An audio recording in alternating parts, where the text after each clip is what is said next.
살다 보면 사소한 일에도 짜증이 나고 이유 없이 예민해질 때가 있습니다. 이런 감정을 다스릴 방법은 없을까요? 오늘은 부처님의 가르침을 통해 짜증과 예민함이 생기는 이유를 알아보고 마음을 다스리는 지혜를 배워보겠습니다. 어느 날 한 제자가 부처님을 찾아와 답답한 마음을 털어놓았습니다. 스승님, 저는 사소한 일에도 쉽게 짜증이 납니다. 누군가 말투가 조금만 거칠어도 기분이 상하고 일이 제 뜻대로 되지 않으면 화가 치밀어 오릅니다.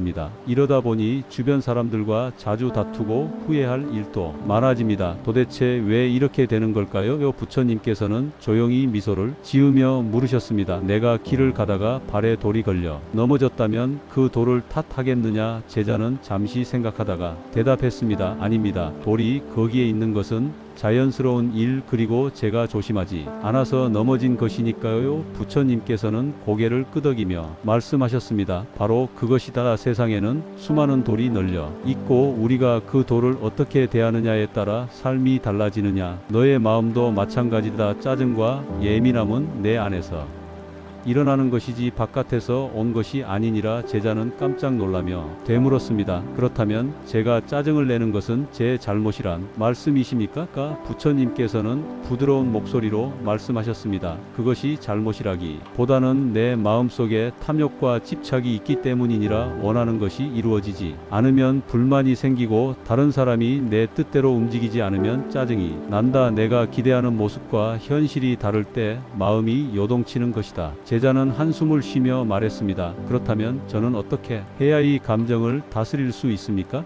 부처님께서는 나뭇잎을 하나 주우며 말씀하셨습니다. 이 나뭇잎을 보아라. 바람이 불면 흔들리고 비가 오면 젖지만 스스로 저항하는 않는. 하지만 바위는 바람에도 꿈쩍하지 않으니 오히려 그 위에 비가 고여 더럽지이라. 내 마음도 이 나뭇잎처럼 유연해야 한다. 짜증과 예민함이 올라올 때 그것을 억누르려 하지 말고 있는 그대로 바라보며 흘려 보내거라. 제자는 깊이 깨고 고개를 숙였습니다. 스승님, 저는 앞으로 감정을 더 깊이 들여다보고 집착을 내려놓는 연습을 하겠습니다. 부처님께서는 따뜻한 미소를 지으며 말씀하셨습니다. 그렇다면 너는 이미 변화의 길 위에서 있느니라. 짜증과 예민함이 올라올 때마다 그 감정을 그대로 바라보고 내려놓는 연습을 하거라. 그러면 어느 순간 내 마음은 더 이상 작은 일에 미지 않을 것이다. 그날 이후 제자는 부처님의 가르침을 실천하며 점차 감정을 다스리는 법을 배워갔습니다. 감정을 다스리는 부처님의 가르침, 참을성, 평정심, 무집착. 제자는 부처님의 가르침을 듣고 깊이 깨달았지만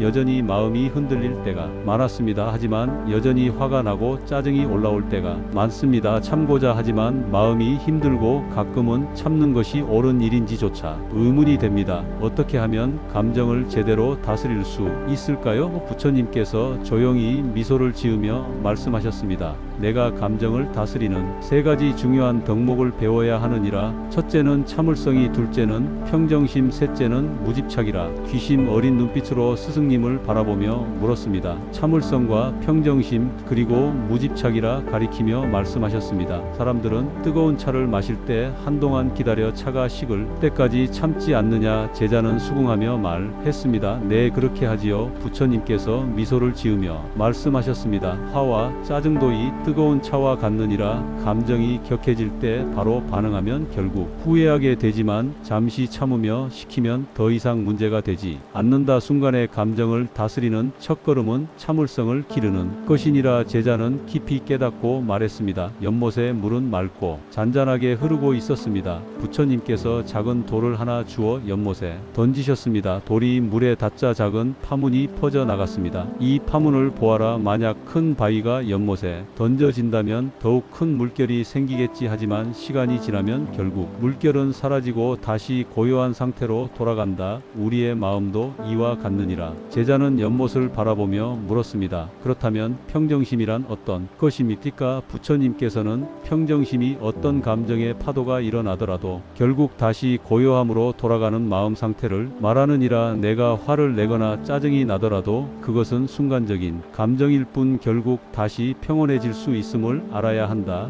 그 사실을 깨닫고 나면 감정에 휩쓸리지 않게 된다. 제자는 깊이 생각에 잠겼어. 하지만 저는 감정이 올라올 때마다 너무 강하게 휘둘립니다. 어떻게 하면 평정심을 기를 수 있을까요? 평정심을 유지하는 가장 좋은 방법은 외부의 일에 휘둘리지 않는 연습을 하는 것이니라. 부처님의 말씀을 들으며 다시 물었습니다. 참을성과 평정심을 배웠습니다. 하지만 가끔은 감정을 참는 것만으로 부족할 때도 있습니다. 정말 놓아버리는 법을 배우고 싶습니다. 부처님께서는 빙글에 미소를 지으며 손에 든 나뭇잎을 바람에 날려 보내셨습니다. 이 나뭇잎을 보아라. 바람이 불면 흘러가고 땅에 떨어지면 그 자리에서 썩어 흙으로 돌아가니라. 그러나 사람들은 자신의 감정을 붙잡고 내려놓지 않으려 하니 그것이 바로 고통이 되는 것이니라. 제자는 조용히 듣고 있었습니다. 집착이란 감정을 놓아주지 못하는 것이니라. 무언가에 집착하면 그것이 내 마음을 사로잡고 결국은 너를 괴롭게 만든다. 하지만 집착을 내려놓으면 내 마음은 훨씬 자유로워질 것이다. 부처님께서 이어 말씀하셨습니다. 짜증과 화가 올라올 때 그것이 내가 꼭 붙잡아야 할 것인지 생각해 보거라. 화가 난다고 해서 상대방이 변하는 것도 아니고 짜증을 낸다고 해서 일이 더 잘 풀리는 것도 아니다. 그렇다면 그것을 꼭 움켜줄 필요가 있겠느냐? 제자는 한참 동안 깊이 생각하더니 고개를 끄덕였습니다. 이제 알겠습니다. 짜증과 화가 올라올 때 그것을 억누르려 하지 말고 그냥 흘려보내면 되는군요. 부처님께서 미소를 지으며 말씀하셨습니다. 그렇다. 감정이 올라오는 것은 자연스러운 일이지만 그것을 집착하지 않고 놓아주면 더 이상 너를 괴롭히지 않을 것이다. 참을성을 기르고 평정심을 유지하며 집착을 내려놓는다면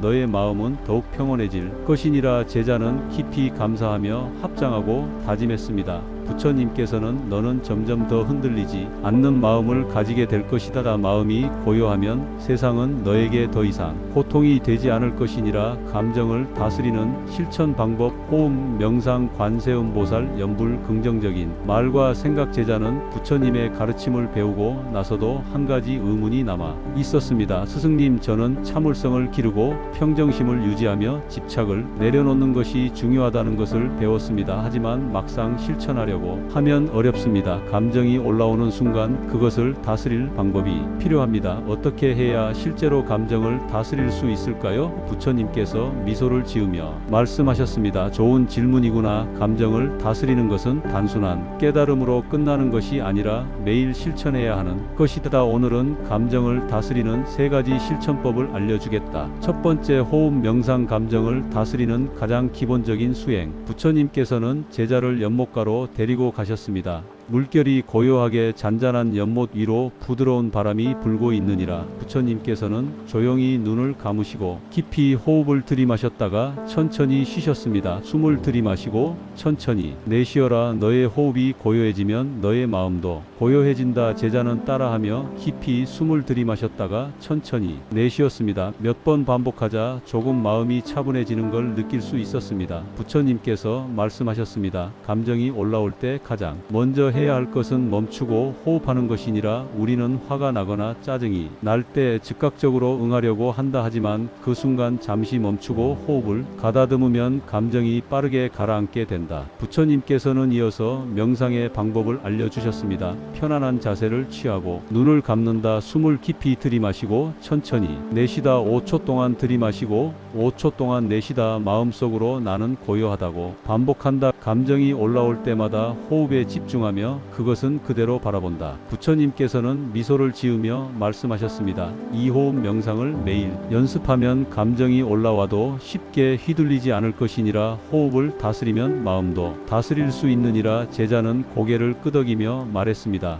이제 화가 날 때 즉시 반응하지 않고 먼저 호흡을 가다듬겠다 하였습니다. 좋다. 그 길이 감정을 다스리는 첫걸음이라. 두 번째, 관세음보살 염불. 불안한 마음을 다스리는 기도 수행. 부처님께서는 제자를 바라보며 조용히 말씀하셨습니다. 관세음보살을 염불하면 내 마음이 안정되고 모든 번뇌와 두려움이 사라질 것이니라. 제자는 궁금한 듯 물었습니다. 관세음보살 염불이 감정을 다스리는데 어떤 도움이 됩니까? 하니까 부처님께서는 차분한 목소리로 설명하셨습니다. 관세음 보살은 자비의 상징이니 내가 화가 나거나 불안할 때 관세음 보살을 부르면 그 자비로운 힘이 너의 마음을 감싸 주어 감정이 서서히 가라앉게 된다. 특히 짜증과 화가 올라올 때 관세음 보살을 연불하면 마음이 차분해지고 온화해질 것이다. 부처님께서는 관세음 보살 연불 수행 방법을 알려주셨습니다. 조용한 공간에서 허리를 곧게 펴고 앉는다. 두 손을 합장하고 조용히 나무 관세음 보살을 반복한다. 마음속으로 자비와 평온을 떠올리며 연불을 이어간다. 불안하거나 화가 날 때마다 관세음 보살을 부르며 마음을 가라앉힌다. 부처님께서는 다시 미소를 지으며 말씀하셨습니다. 관세음 보살을 부르면 너의 마음이 자비로 가득 차게 될 것이다. 그리고 자비로운 마음은 짜증과 화를 사라지게 만든다. 연불을 꾸준히 하면 내 마음은 점점 더 평온해질 것이니라. 제자는 두 손을 모으며 대답했습니다. 앞으로는 감정이 올라올 때 관세음 보살을 부르며 마음을 다스리는 부처님께서 흐뭇하게 웃으셨습니다.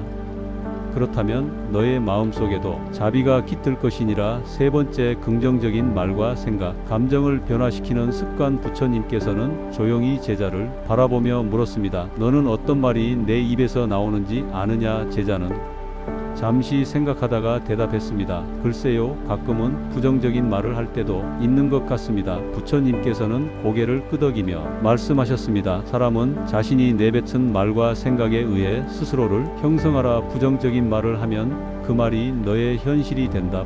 정인 말을 하면 너의 감정도 점점 맑아지게 된다. 부처님께서는 긍정적인 말과 생각을 유지하는 방법을 알려주셨습니다. 짜증이 나거나 화가 날 때 부정적인 말을 삼간다. 자신에게 괜찮다, 이 또한 지나갈 것이다 라고 말한다. 부처님께서는 조용히 덧붙이셨습니다. 내가 긍정적인 말을 하면 내 주변의 기운도 밝아지니 좋은 말을 하면 좋은 일이 생기고 나쁜 말을 하면 나쁜 일이 생긴다. 제자는 깊이 깨닫고 고개를 끄덕였습니다. 이제부터는 긍정적인 말과 생각을 유지하며 저 자신을 다스려 보겠습니다. 부처님께서 미소를 지으며 말씀하셨습니다. 좋다. 호흡 명상으로 마음을 가라앉히고 관세음보살 연불로 자비로운 마음을 기르며 긍정적인 말과 생각을 유지한다면 너의 감정은 점점 더 고요하고 평온해질 것이니라. 그날 이후 제자는 부처님이 가르침을 실천하며 점점 더 감정을 다스리는 지혜를 깨닫게 되었습니다. 그리고 시간이 흐르자 그는 더 이상 작은 일에 쉽게 짜증내거나 흔들리지 않는 평온한 사람이 되어갔습니다. 짜증을 줄이는 습관, 나쁜 업을 짓지 않는 삶, 감사하는 마음. 제자는 부처님의 가르침을 배우고 나서도 여전히 마음이 불편했습니다. 그는 자신이 화를 내고 짜증을 내는 순간을 줄이고 싶었지만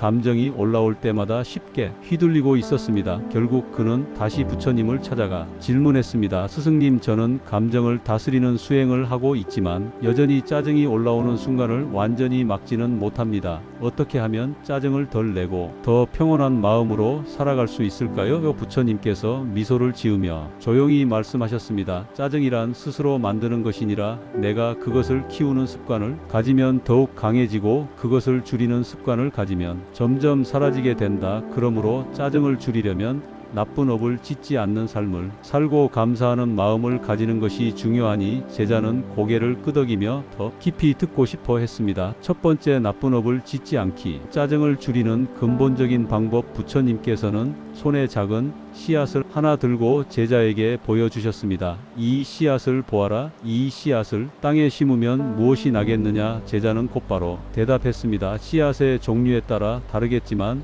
적절한 환경이 주어진다면 싹이 트고 나무가 자라겠지요. 부처님께서는 고개를 끄덕이며 말씀하셨습니다. 맞다. 씨앗을 심으면 반드시 열매를 맺느니라. 마찬가지로 내가 짓는 업도 시간이 지나면 반드시 결과를 맺는다. 짜증과 화도 마찬가지라. 고개를 끄덕이며 물었습니다. 그렇다면 저는 어떻게 해야 나쁜 업을 짓지 않을 수 있을까요? 부처님께서 차분한 목소리로 설명하셨습니다.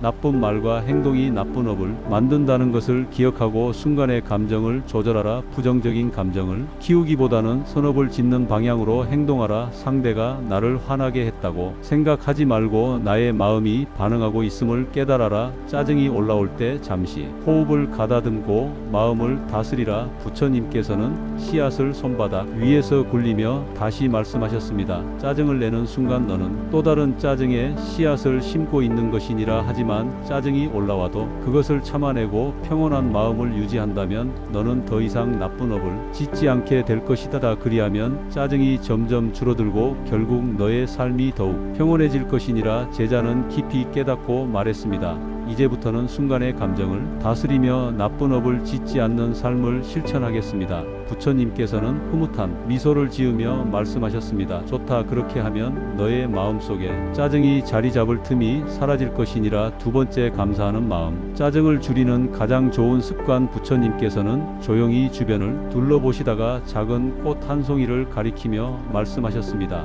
이 꽃을 보아라. 바람이 불어도 비가 내려도 뜨거운 태양 아래에서도 꽃은 그 자리에서 피어나라. 그리고 자신이 처한 환경에 불평하지 않고 그저 있는 그대로 존재하며 향기를 내뿜는다. 제자는 꽃을 바라보며 조용히 생각에 잠겼습니다. 스승님, 그렇다면 감사하는 마음이 짜증을 줄이는데 어떤 도움이 되는 것입니까? 부처님께서는 부드럽게 미소를 지으며 설명하셨습니다. 유한 마음을 가지면 불만과 짜증이 줄어든다. 사람들은 원하는 것이 이루어지지 않으면 쉽게 짜증을 내고 기대했던 것이 틀어지면 불평을 한다. 그러나 현재의 삶에 감사하는 마음을 가지면 그 순간 짜증이 사라지고 평온이 찾아오라. 부처님께서는 감사하는 마음을 기르는 방법을 알려주셨습니다. 아예 눈을 뜨면 살아 있음에 감사하라. 매일 자신이 가진 것들을 떠올리며 감사하는 시간을 가져라. 부정적인 상황에서도 감사할 점을 찾아보라. 남에게 고마운 마음을 자주 표현하라. 어떤 일이든 당연하게 여기지 말고 모든 순간을 소중히 여겨라. 제자는 깊이 깨닫고 말했습니다. 그렇다면 짜증이 날 때마다 오히려 감사할 점을 떠올려야겠군요. 부처님께서는 빙그레 웃으며 말씀하셨습니다. 그렇다. 감사하는 마음이 있으면 짜증과 불만이 자리를 잡을 수 없느니라. 내가 늘 감사하는 마음을 유지하면 너의 마음속에는 평온과 기쁨이 자리할 것이다. 제자는 두 손을 모으며 다짐했습니다. 앞으로는 분업을 짓지 않으며 감사하는 마음을 더욱 키워가겠습니다. 부처님께서는 따뜻한 미소를 지으며 말씀하셨습니다. 그렇게 하면 너의 마음은 더 이상 짜증과 화에 휘둘리지 않고 항상 맑고 고요할 것이니라. 그날 이후 제자는 짜증이 올라올 때마다 스스로를 돌아보며 감정을 다스리기 시작했습니다. 나쁜 업을 안으려 노력하고 하루에도 여러 번 감사할 점을 떠올리며 살다 보니 어느새 그의 삶은 점점 더 평온해져 갔습니다. 스승님, 저는 순간에 화를 참을 수는 있지만 때로는 억울한 상황이나 부당한 대우를 받을 때 쉽게 감정이 흔들립니다. 부처님께서는 이런 상황에서 어떻게 하셨습니까? 혹시 스승님께서 화가 나신 적이 있습니까? 부처님께서 조용히 미소를 지으며 말씀하셨습니다. 나도 인간의 몸을 가졌기에 때때로 어려운 순간을 맞이했으니 하지만 감정을 다스리고 평온함을 유지하는 것이 중요하다는 것을 깨달았지. 오늘 너에게 짜증과 화를 다스리는 법을 가르쳐준 불경 속 이야기를 들려주겠다. 첫 번째 이야기. 부처님께 모욕을 퍼부은 남자. 어느 날 부처님께서 길을 가시다가 한 남자를 만났습니다. 그 남자는 부처님을 보자마자 심한 모욕을 퍼붓기 시작했습니다. 너는 위선자, 너 같은 사람이 성인이라 불릴 수 있느냐? 그 남자는 계속해서 독설을 퍼부으며 부처님을 욕했습니다. 하지만 부처님께서는 전혀 흔들리지 않고 조용히 미소를 지으며 그를 바라보셨습니다. 옆에서 이 장면을 지켜보던 제자가 참지 못하고 말했습니다. 스승님, 저 사람이 저렇게 무례한 말을 하는데 어찌 가만히 계십니까? 저에게 말씀만 하시면 제가 대신 응징하겠다. 그러자 부처님께서는 조용히 제자를 바라보시며 말씀하셨습니다. 만약 누군가 너에게 선물을 가져왔는데 내가 그것을 받지 않는다면 그 선물은 누구의 것이 되겠느냐? 제자는 곰곰이 생각하다가 대답했습니다. 그 선물은 결국 선물을 가져온 가져온 사람의 것이겠지요. 부처님께서는 고개를 끄덕이며 말씀하셨습니다. 마찬가지니 저 사람이 내게 욕을 하고 화를 내고 있지만 내가 그것을 받지 않는다면 그것은 그의 것이 된다. 그러니 나는 그의 화를 받을 필요가 없느니라. 이 말을 들은 남자는 부끄러워하며 고개를 숙였고 자신의 행동을 반성하며 부처님께 참회하였습니다. 다른 사람이 짜증을 내거나 화를 낼 때 그것을 받아들이지 않으면 내 것이 되지 않는다. 누군가 나를 모욕해도 그 감정을 내가 받아들이지 않는다면 평온함을 유지할 수 있다. 타인의 분노에 흔들리지 않고 중심을 잡는 것이 중요하다. 제자는 이 이야기를 듣고 깨달음을 얻었습니다.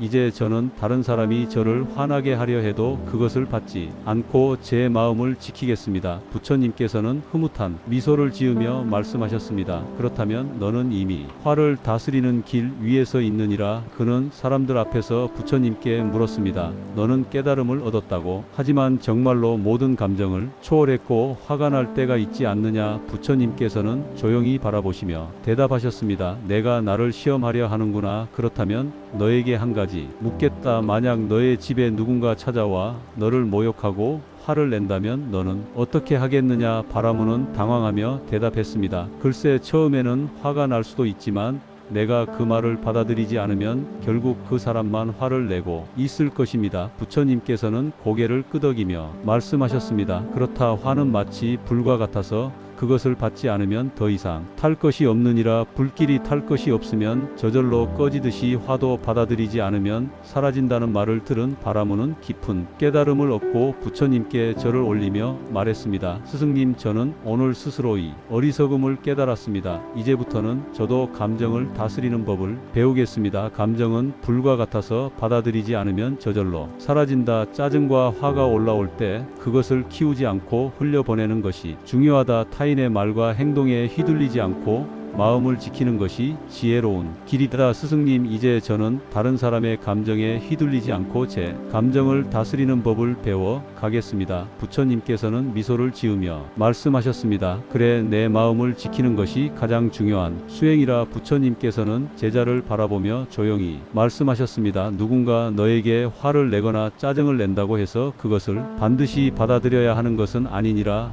마음을 다스리는 자는 감정에 휘둘리지 않고 그것을 흘려보낼 줄 알아라. 화는 순간이지만 그것을 다스리는 지혜는 평생을 지켜주느니라. 제자는 두 손을 모으며 감사의 마음을 전했다. 너는 점점 더 흔들리지 않는 마음을 가지게 될 것이다. 마음이 고요하면 세상은 너에게 더 이상 고통이 되지 않을 것이니라. 그날 이후 제자는 부처님의 가르침을 실천하며 점점 더 감정을 다스리는 지혜를 깨달아갔습니다. 오늘 영상이 여러분에게 어떤 울림을 주었나요? 오늘 이야기 속에서 가장 기억에 남는 한마디를 댓글로 남겨주고 함께 이야기 나누고 싶습니다. 오늘 부처님의 가르침이 여러분의 마음에 평온과 지혜를 전했기 바랍니다. 언제나 건강하고 행복하시길 기원하며 다음 시간에 다시 뵙겠습니다. 감사합니다. 이 내용이 유익하셨다면 회원 가입하고 7분 무료 상담 받아보세요.